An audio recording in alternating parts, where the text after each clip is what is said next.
The Most Magnificent Thing by Ashley Spires, illustrated by the author. This is a regular girl and her best friend in the whole wide world. They do all kinds of things together. They race, they eat, they explore, they relax. She makes things. He unmakes things. One day, the girl has a wonderful idea. She's going to make the most magnificent thing.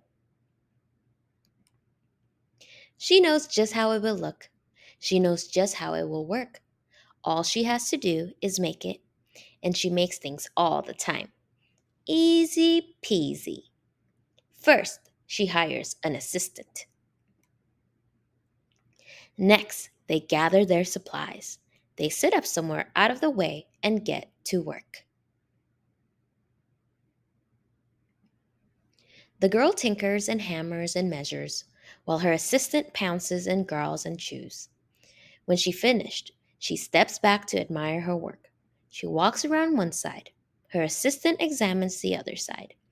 It doesn't look right. Her assistant picks it up and gives it a shake. It doesn't feel right either. They are shocked to discover that the thing isn't magnificent or good. It isn't even kind of sort of okay. It is all wrong. The girl tosses it aside and gives it another go. She smooths and wrenches and fiddles. Her assistant circles and tugs and wags. When she's finished, she stands up and takes a long look at it. Her assistant gives it a nudge with his paw. The thing is still wrong. She decides to try again. The girl saws and glues and adjusts. She stands and examines and stares.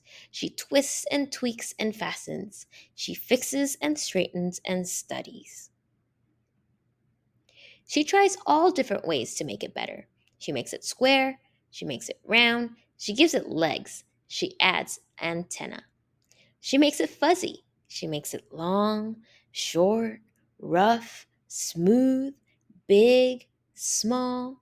One even smells of stinky cheese. But none of them are magnificent. Her hard work attracts a few admirers, but they don't understand. They can't see the magnificent thing that she has in her mind. She gets mad. The angrier she gets, the faster she works. She smashes pieces into shapes. She jams parts together. She pummels the little bits in. Her hands feel too big to work, and her brain is too full of all the not right things. If only the thing would just work. Crunch! The pain starts in her finger. It rushes up to her brain, and she explodes. It's not her finest moment.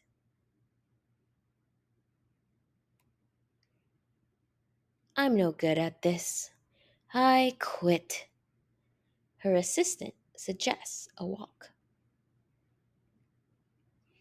It's not much help at first, but before long, she starts to feel different. Bit by bit, the mat gets pushed out of her head. As they stroll along, she comes across the first wrong thing she made. The bad feelings are about to start all over again. Then, she notices something surprising. There are some parts of the wrong thing here that are really quite right. The bolts on one, the shapes of another, the wheel to seat ratio of the next. There are all sorts of parts that she likes.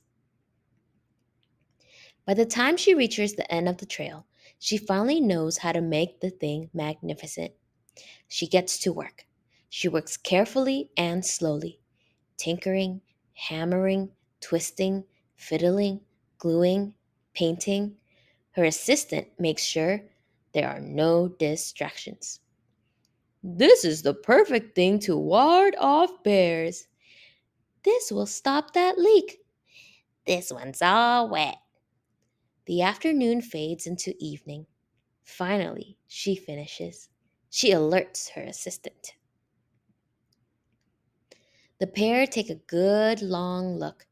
It leans a little to the left, and it's a bit heavier than expected. The color could use a bit of work too, but it's just what she wanted. They climb aboard and take it for a spin. They are not disappointed. It really is the most magnificent thing.